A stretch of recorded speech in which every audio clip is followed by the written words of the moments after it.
Quality और consistent performance के लिए सिर्फ सिल्वर पंप्स एंड मोटर्स, नाम याद रखना। ઉત્તરાખંડ બાદ હવે ગુજરાત સરકાર દ્વારા સિવિલ કોડ જે કાયદો છે તે લાગુ કરવાની હિલચાલ શરૂ કરવામાં આવી છે અને તેની માટે 5 સભ્યોની કમિટીની રચના કરવામાં આવી છે। આ જે સમિતિ છે તે આ જે સિવિલ કોડ કાયદો છે તેની ઉપર અભ્યાસ કરી અને 45 દિવસમાં તેનો જે રિપોર્ટ છે તે રાજ્ય સરકારને સબમિટ કરશે અને ત્યારબાદ રાજ્ય સરકાર દ્વારા તેની ઉપર નિર્ણય લેવામાં આવશે। ત્યારે અમારી સાથે કેટલાક વકીલ છે તો એમની સાથે વાત કરીશું કે આ જે કાયદો છે એ કાયદો લાગુ થવો જોઈએ કે ના થવો જોઈએ, એમની શું પ્રતિક્રિયા છે એ જાણવાની કોશિશ કરીશું। જે રીતના કાયદો લાગુ કરવા સમિતિની રચના કરવામાં આવી છે, આપનું શું માનવું છે? આ જે કમિટીમાં જે 5 લોકોની સૌથી પહેલાં તો જે રચના કરવામાં આવી છે કે 5 લોકો મળીને આનો નિર્ણય કરશે અને એનો એક રિપોર્ટ સરકારને આપશે। મેં કહું છું 5 નહીં પરંતુ 5 લોકોના નિર્ણય લેવો જોઈએ, 5 લોકો પાસેથી રિવ્યૂ લેવો જોઈએ, બધા ધર્મના લોકોને પૂછવું જોઈએ કે ભાઈ તમને આ યુનિફોર્મ સિવિલ કોડથી શું પ્રોબ્લેમ છે કે શું તકલીફ આગળ જઈને પડી શકશે।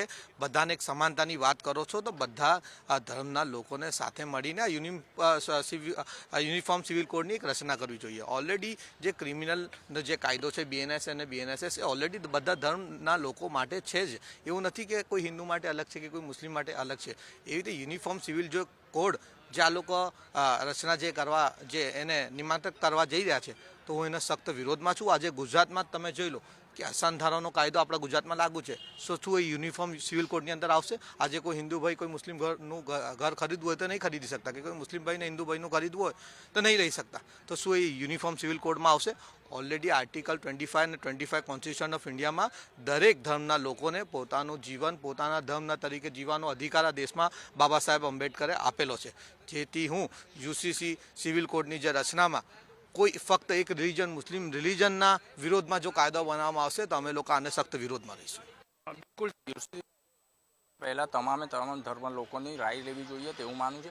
આપનું શું માનવું છે? UCC કાયદો લાગુ કરવામાં આવે તો એનાથી કોઈ ફાયદો થશે? તો વાત નથી, પરંતુ આપે કહ્યું કે તમામ લોકોની રાય લેવી જોઈએ, તો સૌથી મોટી અફેક્ટેડ કમ્યુનિટી કહેવાય તો એ માત્ર મુસ્લિમ કમ્યુનિટી છે। હિન્દુઝે તો પોતાના કોડિફાઈડ લો 1955માં કરી જ નાખ્યા છે, કારણ કે પુરાયના હોય કે વેદાસ હોય અને એ જ બેઝમાં રહીને એમના હિન્દુ મેરેજ એક્ટ ઓર હિન્દુ સક્સેશન એક્ટ અને બધા એક્ટોનું ગઠન થયું 1955-56ની આસપાસ। જ્યાં પ્રશ્ન હવે માત્ર સિવિલ કોડનો પ્રશ્ન છે તો એક વસ્તુ આપણે સમજવી જોઈએ કે યુનિફોર્મિટી શું જોઈએ છે?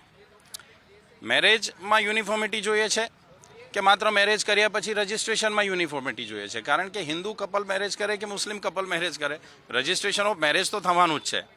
પ્રશ્ન અહીંયા આગળ ડિવોર્સનો આવે છે કે ભાઈ તલાક મુસ્લિમમાં કેવી રીતે થાય છે અને હિન્દુઝમાં કેવી રીતે થાય છે? તમારે રાય લેવી હોય ને અગર તમે મારો ઓપિનિયન માંગતા હો તો મુસ્લિમ તો કદી પણ આ કાયદા માટે હામી ભરશે જ નહીં, પરંતુ જે પીડિત હિન્દુ મહિલાઓ છે, કારણ કે મારા એક વિદ્વાન મિત્રએ ઇન્ટરવ્યૂમાં આપતા મુસ્લિમ સ્ત્રીઓની ફિકરને અને ચિંતા સતાવી રહી છે, એટલા માટે UCC જરૂરી છે। એના કરતાં પહેલાં તો કોર્ટોની અંદર હિન્દુ ફિમેલ જેટલી ડિવોર્સ પિટિશનો કરી રહી છે અને એ વર્ષો સુધી રાહ જોઈ રહી છે કે મારો પતિ દારૂડિયો છે, મારો પતિ ઇમોરલ છે, એના કુકર્મો છે અને કૃત્યોના કારણે હું પીડિત છું ને એ વ્યક્તિ કોર્ટના દરવાજાઓ ખખડાવીને કોર્ટના દાદરો ચડીને ઘસાઈ ગયા એના ઘૂંટણોને, ત્યાં સુધી એને ડિવોર્સ નથી મળતો। એટલે કે એને સંતોષ આપવો પડે કે પહેલાં તો મારી સાથે આ ઇનજસ્ટિસ થયો છે। જ્યારે યુનિફોર્મિટીનો જ પ્રશ્ન હોય તો અહીંયા આગળ પ્રશ્ન એ નથી કે હુ ઇઝ બેટર, પ્રશ્ન માત્ર એટલો છે કે વોટ ઇઝ બેટર, શું સારું હોઈ શકે?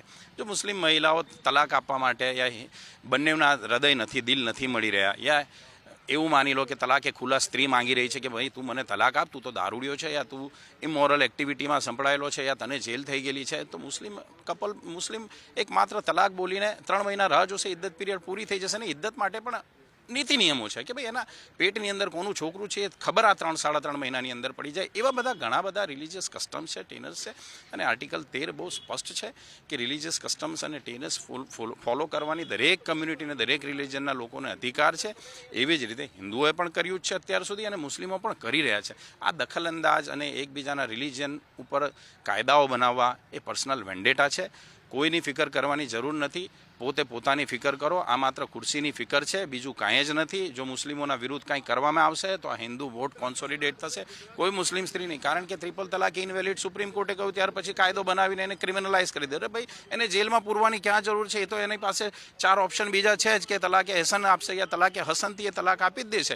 પરંતુ એને ક્રિમિનલાઇઝ કરવાનો, આજે પણ 3 મહિનાની અંદર તલાક પૂર્ણ થઈ જ જાય છે. એટલે એને ક્રિમિનલાઇઝ કરવાની કોઈ જ્યાં સુધી હવે મિલકતોનો બંટવારાનો પ્રશ્ન છે, સ્ત્રીઓને હિન્દુમાં તો 1956માં અધિકાર આપવામાં આવ્યો કે ભાઈ સ્ત્રીનો મિલકતમાં અધિકાર હશે, યા 2005માં એને કુપાર્સનર બનાવવામાં આવી. એમાં પણ કેટલા difference of opinion, conflict of judgment આવતા રહે છે સુપ્રીમ કોર્ટ સુધીના. પરંતુ મુસ્લિમે એવું કહી દીધું કે ભાઈ સ્ત્રીને આટલો અધિકાર આપવામાં આવેલો છે, તો પછી એમાં ઇન્ટરફિયરન્સ કરવું યા એની ફિકર ચિંતા કરવી એની કોઈ જરૂરત નથી. એટલે યુસીસી જો પર્સનલ રાઇટ્સને સ્ટેક ઉપર મૂકીને કરવામાં આવતું હોય તો એ ઇનજસ્ટિસ એ કમ્યુનિટી સાથે થશે. એટલા માટે રિલિજિયસ કસ્ટમ ફૂલફિલ કરવી જ જોઈએ, અને એના તહેત કોઈ પણ એક યુનિફોર્મ કાયદો બને તેમાં કોઈનો વાંધો. આદિવાસીઓનો જે રીતે પોતાનું ઇલાયદા લગ્નના તરીકા છે અને ડિવોર્સના તરીકા છે, પંજાબીઓના અલગ છે, એવી રીતે મુસ્લિમ એક કોઈ અહીંયા આગળ ગધેડે ગવાયેલી કોમ નથી. એને પણ એના કસ્ટમ ફોલો કરવાનો પૂરેપૂરો અધિકાર છે. તમે 7 ફેરા લઈને લગ્ન પૂરા કરો છો તો કબૂલે બોલવાનો અધિકાર આપવો જ પડશે. તમે ડિવોર્સની અંદર 3 વર્ષ ખેંચો છો તો પેલો ડિવોર્સ આપવા માટે 3 મહિના ખેંચે તો એમાં કાંઈ ખોટું નથી. વોટ ઇઝ બેટર એ કન્સર્નનો વિષય છે. એટલે સ્ત્રીઓનો ઓપિનિયન લો, આવા બધા કાયદાઓ બનવા જોઈએ કે નહીં, એ સ્ત્રીઓ માટે જરૂરી છે. બિલકુલ જે રીતે લાગુ કરવામાં આવ્યો છે અને લાગુ કરવામાં આવશે તેને લઈને મંતવ્ય છે આવી રહ્યા છે. ત્યારે અન્ય એક વકીલ આપણી સાથે છે, એમને વાત કરીશું. આ કાયદો લાગુ કરવામાં આવે છે, ઘણો વિરોધ બી છે. શું માનો છો, કાયદો લાગુ થવો? ગુજરાત સરકારે જે આ પહેલ કરી છે અને આજે એની કમિટીની રચનાનું ગઠન પણ થઈ ગયું છે, એના માટે યુસીસી ગુજરાતમાં કાયદો આવવો જોઈએ, એની કમિટીનું ગઠન કરવા માટે ગુજરાત સરકારનો હું આભાર માનીશ. જરૂરથી આ કાયદો આવવો જોઈએ. અને જે પ્રોપોગેન્ડા દેખાઈ રહ્યો છે એક સોકોલ્ડ કોમ્યુનિટી દ્વારા, એવો કોઈ પણ જાતનો વિરોધ નથી. મારી મુસ્લિમ માતાઓ અને મારી મુસ્લિમ બહેનો આ કાયદાને બહુ સર્વસન્માનીય રીતે સિરે રાખીને સ્વીકારશે આ કાયદો. જ્યારે મારા વકીલ મિત્રએ વાત કરી ટ્રિપલ તલાકની, ત્યારે ટ્રિપલ તલાકની વાત કરું તો મારી મુસ્લિમ માતાઓ બહેનો સાથે ખૂબ જ અન્યાય થઈ રહ્યો હતો. તેનો પતિ જ્યારે પણ ઘરમાં આવે, કાં તો ડ્રિંક કરીને આવે, કાં તો કંઈક ઘરમાં નાની મોટી મગજમારી, જે પતિ પત્ની વચ્ચે એક મીઠો ઝઘડો થતો હોય, એવા ઝઘડામાં એને તલાક કહી દે અને વિધિન અ સેકન્ડ બંને જોડું છૂટું પડી જાય. અને આપણામાં તો માનવામાં આવે છે જે આખું જે લગ્નની જે જોડી બને છે, જોડી 7 જન્મ સુધી હોય છે, તો એને વિધિન અ સેકન્ડ છૂટી પડી જાય, આ રીતના માનવામાં આવે છે. અને બીજી વાત કરું, આર્ટિકલ 25 અને આર્ટિકલ 29ની વાત કરું, જ્યાં કોઈ પણ રીતના યુસીસી આવવાથી કોઈ પણ ધર્મના કે કોઈ પણ નાગરિકના પર્સનલ ફંડામેન્ટલ રાઇટ્સને જરા બી હાર્મ નથી થતું. કોઈ પણ રિલિજિયસ, તમે તમારી રિલિજિયસ એક્ટિવિટી પૂરેપૂરી રીતના ફોલો કરી શકો છો, તમે તમારા રિલિજિયસ રિચ્યુઅલ્સ પૂરેપૂરી રીતના ફોલો કરી શકો છો. આ યુનિફોર્મ સિવિલ કોડ માત્ર એના માટે કે આ દેશ ધર્મ નિરપેક્ષ દેશ છે, આ દેશમાં દરેક ધર્મના લોકો એક જ લાઇનમાં ઊભા રહ્યા છે. ત્યારે દેશમાં રહેતી કોઈ પણ સ્ત્રી હોય કે કોઈ પણ પુરુષ, એની સાથે કોઈ પણ જાતનો અન્યાય ન થવો જોઈએ. બીજી વાત કરું, મારી મુસ્લિમ માતાઓ બહેનોની વાત કરું, તલાક ઉલ્લેખ છે, તો એવા તલાકો દર 3 મહિનાના પિરિયડમાં તલાક આપવામાં આવે છે. તો એ પણ આનાથી અડશે, એનાથી પણ મુસ્લિમ માતાઓ બહેનોને અન્યાય થતો હશે, અન્યાય અટકશે. અને મારી મુસ્લિમ માતાઓ બહેનો આગળ વધશે, મારા જે મુસ્લિમ ધર્મના નાના ભૂલકાઓ છે, ભૂલકાઓ આગળ વધશે. અને આનાથી વિશેષ વાત કરું, જે વાત કરી કે મુસ્લિમ ધર્મને એક અન્યાય થઈ રહ્યો છે, જરા પણ અન્યાય નથી થઈ રહ્યો. આર્ટિકલ 29 હેઠળ મુસ્લિમ ધર્મના લોકોને માઇનોરિટીઝ પ્રમાણે માઇનોરિટીઝ લોકોને મદરસા ખોલીને એ લોકોને ખોલવાની છૂટ આ સંવિધાને આપેલી છે કે તે લોકો મદરસા ખોલી પોતાના ધર્મનું જ્ઞાન પોતાના ધર્મના બાળકોને આપી શકશે.